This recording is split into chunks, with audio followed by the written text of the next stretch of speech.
Hello students, hope you all are doing well. See, previously આપણે તમારું principles of marketing એમાં discuss કરતા હતા about the societal marketing. See, societal marketing વસ્તુ એવી હતી કે જેમાં આપણે actual way ની parallelly લઈને ચાલવું પડે profit as well as social responsibility ને, બરાબર, અથવા તો એવું કહી શકાય કે social welfare ને. હવે તમને એમ થાય કે કંપની કાં તો પ્રોફિટ કરી શકે કાં તો સોશિયલ વેલફેર કરી શકે, એટલા માટે જ એક એથિકલ ડાયલેમા ઊભું થયું સોસાયટલ માર્કેટિંગ વચ્ચે કે પ્રોફિટ કરવો કે સોસાયટીના વેલફેર માટે વિચારવું. જો સોસાયટીના વેલફેર માટે વિચારીએ તો પ્રોફિટ સાઇડલાઇન થઈ જાય, પ્રોફિટનું વિચારીએ તો સોશિયલ વેલફેર ના થાય. એને રિલેટેડ તમને અમુક પોઈન્ટ્સ આપેલા છે કે કેવી રીતે કોઈ કંપની આ ડાયલેમા ફેસ કરે છે. બેસિકલી ડાયલેમા એટલે કે કન્ફ્યુઝન ની વાત કરે છે, એથિકલ કન્ફ્યુઝન, બરાબર. એક આપણે એવું કહી શકીએ કે જે સામાન્ય રીતે આપણને સૈદ્ધાંતિક સ્વરૂપે લાગતું હોય અથવા તો કન્ફ્યુઝન થતું હોય એ વસ્તુની વાત કરે છે, બરાબર. સિદ્ધાંત કંઈક અલગ કહે છે અને કંપનીના રૂલ્સ કંઈક અલગ કહે છે, તો કેવી રીતે આપણે બેને પેરેલલી લઈને ચાલવું, ફાઇન. એને રિલેટેડ ઇન્ફોર્મેશન આપેલી છે. જોઈએ શું કહેવા માંગે છે. A marketer faces a dilemma between earning higher profits, consumer need satisfaction and social welfare. બરાબર. માર્કેટર જે છે એ હંમેશા એ વસ્તુ વચ્ચે જે છે ડાયલેમા ફેસ કરે છે કે વધારે પ્રોફિટ કમાવું, કન્ઝ્યુમરની નીડ સેટિસ્ફાઈ કરવી કે સોશિયલ વેલફેર કરવું. કારણ કે આમાં ઘણી વખત એવું થઈ જાય કે તમે કન્ઝ્યુમરની નીડ સેટિસ્ફાઈ કરો ને તોય તમને પ્રોફિટ તો મળવાનો જ છે, પણ જ્યારે તમે સોસાયટલ વેલફેર ને કન્ઝ્યુમર નીડ્સ બેને પેરેલલી ચલાવો તો પ્રોફિટ જે છે એમાં બ્રેકેજ આમ નો થાય એવું નથી કહેતા આપણે, થાય તો ખરી જ પ્રોફિટ, પણ થતો હોય એના કરતાં ઓછો થવા લાગે, કારણ કે તમે બીજી વસ્તુ ઉપર ધ્યાન આપો છો ને, એક્સપેન્સ તમે એના માટે પણ કરશો. આ કેમ્પેઇન કે આ સ્કૂલ કોલેજ બને એ ફ્રી ઓફ કોસ્ટ થોડી બને છે, બરાબર. એના માટે પણ કંપનીને પોતાના પ્રોફિટનો અમુક હિસ્સો દેવો પડતો. Fine. If the marketer focuses on social wellbeing or society's well-being, then they may have to compromise profit earning, and if they focus on profit and customer satisfaction, then they may have to compromise on social aspect. કહેવાનો મતલબ એવો છે કે company જો basically સોસાયટીના wellbeing માટે વિચારે તો પ્રોફિટ સાથે કોમ્પ્રોમાઇઝ કરવું પડે. જો પ્રોફિટ ઉપર ફોકસ કરે તો કસ્ટમર સેટિસ્ફેક્શન જે છે અને સોસાયટલ આસ્પેક્ટ છે એને થોડા સાઇડલાઇન કરવા પડે. તો આમાં કંપની કરે શું?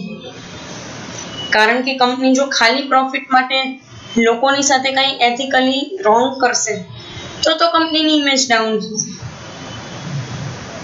જ્યારે સોસાયટીનો વેલફેરને જે કાંઈ પણ કન્ઝ્યુમરની નીડ છે એને ફૂલફિલ કરશે તો કંપનીને એક ફાયદો એવો થશે કે ભાઈ એની ઇમેજ સારી બનશે. ઇમેજ સારી બને તો નો ડાઉટ તમને પ્રોફિટ પણ સારો થાય. યસ ઓર નો? સો આ એક પર્સપેક્ટિવ આપેલો છે. આગળ તમને કહે છે when people realize that company is really concerned about society's welfare, they start to respond by increasing purchase of company's product. એક વસ્તુ જે છે એ છે કે કંપનીને એ વસ્તુ રિયલાઇઝ થાય, લોકોને એ વસ્તુ રિયલાઇઝ થાય કે કંપની ખરેખર સોસાયટીના વેલફેર માટે, સોસાયટીના સારા માટે કામ કરે છે, તો પછી લોકો જે છે એ જ કંપનીની પ્રોડક્ટ પરચેસ કરતા થઈ જાય. વધારેમાં વધારે એ કંપનીની પ્રોડક્ટ જે છે એને પરચેસ કરશે કે ભાઈ ના, આ કંપની તો આપણા સારા માટે કામકાજ કરે છે તો એને પ્રેફરન્સ આપો, બરાબર. તો એ બી એક પર્સપેક્ટિવ આની અંદર તમને આપેલો છે. આગળ તમને કીધું છે therefore societal marketing concepts suggest building social and ethical concerns into their marketing practices.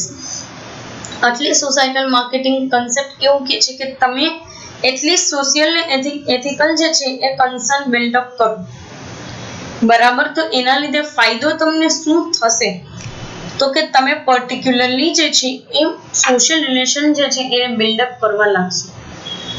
Fine, અને એને રિલેટેડ જ તમને આસ્પેક્ટ્સ આપેલા છે.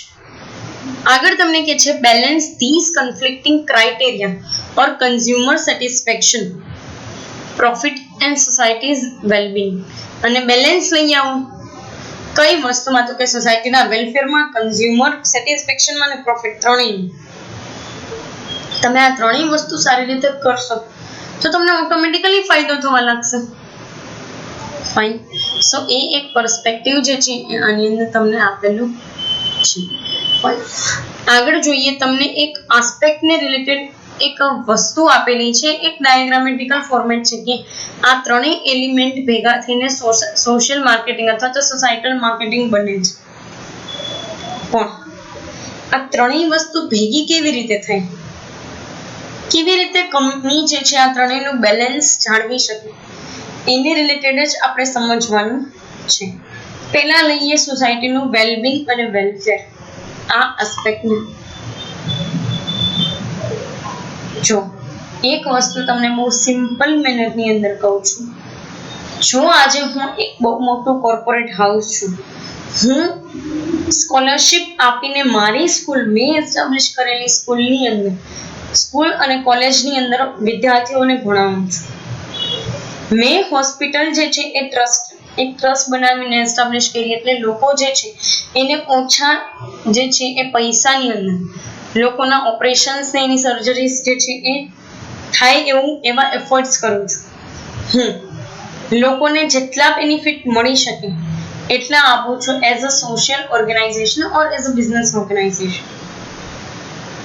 આવું હું કરું છું ને તો લોકોના મનમાં મારા માટે રિસ્પેક્ટ આવે છે, લોકોના મનમાં મારી કંપની માટે રિસ્પેક્ટ આવે છે, એટલે એ લોકો સૌથી વધારે મારી પ્રોડક્ટને પરચેસ કરવાનું વિચારે છે. અને મારી પ્રોડક્ટને પરચેસ કરવાનું એ લોકો એટલે પણ વિચારે છે કારણ કે કંપની જે છે એ બેઝિકલી સોસાયટીના દરેક આસ્પેક્ટને આવરી લે છે, સોસાયટીના સારા માટે કામ કરે છે. જો સોસાયટીના સારા માટે કામ કરશે તો ઓટોમેટિકલી લોકો જે છે એનું લિવિંગ સ્ટાન્ડર્ડ એ બધું અપ જશે. આજે હું કંપની તરીકે બહુ વધારે પડતું જે છે એ એવું કહી શકાય કે એમ્પ્લોયમેન્ટ જનરેટ કરું છું. હવે એમ્પ્લોયમેન્ટ જનરેટ કરું તો ઓટોમેટિકલી એ લોકોને સેલરી મળશે તો લિવિંગ સ્ટાન્ડર્ડ અપ જશે. યસ ઓર નો? તો આવા ફાયદા થઈ શકે એટલા માટે આપણે સોસાયટીનું વેલબિંગ અને વેલફેર માટે વિચારવું પડશે. અને આવું કંપની કરે તો બહુ વધારે પડતા કન્ઝ્યુમર્સ એનાથી અટ્રેક્ટ થાય છે. ફાઇન. સો એ બી એક પર્સપેક્ટિવ તમને આપેલું છે. આગળ તમને કીધું છે કન્ઝ્યુમર નીડ સેટિસ્ફેક્શન. બરાબર, કન્ઝ્યુમરની નીડ સેટિસ્ફેક્શન અથવા તો કન્ઝ્યુમર સેટિસ્ફેક્શન તમે કરશો. કન્ઝ્યુમરને જોઈએ છે એવી ક્વોલિટેટિવ, સારી ક્વોલિટીની, સારી ક્વોન્ટિટી વાળી, સારી પ્રાઇસ વાળી, ઇફેક્ટિવ પ્રાઇસ કહી શકાય કે ઇકોનોમિકલ પ્રાઇસ કહી શકાય, એવી પ્રોડક્ટ તમે બનાવશો, બરાબર, તો લોકોને ઓટોમેટિકલી તમારી કંપની જે છે એની અંદર પોટેન્શિયલ બતાવશે. યસ ઓર નો? લોકો ઓટોમેટિકલી એ વસ્તુ ઉપર ફોકસ કરશે કે ના, આ કંપની બેસ્ટ પ્રોડક્ટ બનાવે છે અને કદાચ એ પ્રોડક્ટમાં કાંઈ ફોલ્ટ આવે છે તો કંપની સોલ્વ કરી દે છે. આવું તમે કરશો તો ઓટોમેટિકલી લોકો જે છે એને તમારા પ્રત્યે જે છે રિસ્પેક્ટ આવશે એઝ અ કન્ઝ્યુમર, અને એ લોકો તમારી પ્રોડક્ટને પરચેસ કરતા થશે. અને એ લોકો જો પ્રોડક્ટને પરચેસ કરશે, બહુ સારી રીતે પ્રોડક્ટને પરચેસ કરશે, બરાબર, તો બેઝિકલી કહેવાનો મિનિંગ એવો છે કે તમારી કંપનીનું સેલ્સ વધશે, સેલ્સ વધશે તો તમારી કંપનીની રેવન્યુ વધશે. અને હવે અહીંયા બે સાથે હું લાસ્ટ ટોપિક જે છે કનેક્ટ કરું છું, એ છે પ્રોફિટ. જો કન્ઝ્યુમર, જો સોસાયટીના વેલબિંગ વાળા તમારી પાસેથી પ્રોડક્ટ લેવા આવશે, કન્ઝ્યુમરનું જે નીડ તમે સેટિસ્ફાઈ કરો છો એ પણ તમારી પાસે પ્રોડક્ટ લેવા આવશે, તો ઓટોમેટિકલી સેલ્સ તમારું ઇન્ક્રીઝ થશે. સેલ્સ જેટલું ઇન્ક્રીઝ થશે એટલો જ તમને વધારેમાં વધારે ફાયદો થશે, એટલો જ તમારો પ્રોફિટ વધશે, એટલું જ તમારું અર્નિંગ વધશે. આ જ જે છે એ તમને વસ્તુ આપેલી છે, કારણ કે આ છે ને હકીકતે તમને પ્રોફિટેબિલિટી ઇન્ક્રીઝ કરવામાં બે વસ્તુ જે છે એ ફાયદો કરાવશે, તમારી પ્રોફિટેબિલિટીને આસાનીથી ઇન્ક્રીઝ કરાવશે, બરાબર. સો આ એક વસ્તુ છે ને, અત્યારે મોસ્ટ ઓફ ધી કંપની જે છે એ આ ડાયલેમામાંથી બહાર આવી અને પોતાનો પ્રોફિટ પણ કમાઈ લે છે, સાથે સાથે સોસાયટીના વેલફેરનું કામ પણ કરે છે. ગવર્મેન્ટનું બર્ડન ઓછું થાય છે તો ગવર્મેન્ટ પણ આવી કંપનીઝને અમુક વેઝથી જે કંપની ખાસ CSR કરતી હોય એવી કંપનીને અમુક વેઝની અંદર રિલેક્સેશન પણ આપે છે, સબસિડીઝ પણ આપે છે, બરાબર, અને એની રિલેટેડ એફર્ટ્સ પણ કરે છે. કારણ કે ગવર્મેન્ટને ખુદને ખબર છે કે ગવર્મેન્ટે જે એફર્ટ કરવા જોઈએ એ કંપની કરે છે, અને કંપની કરશે તો સરકારને ફાયદો થશે અને લોકોને ફાયદો થશે અને કંપનીને પોતાને ફાયદો થશે. Fine. So we can say that it is a economic growth in a whole or as a whole.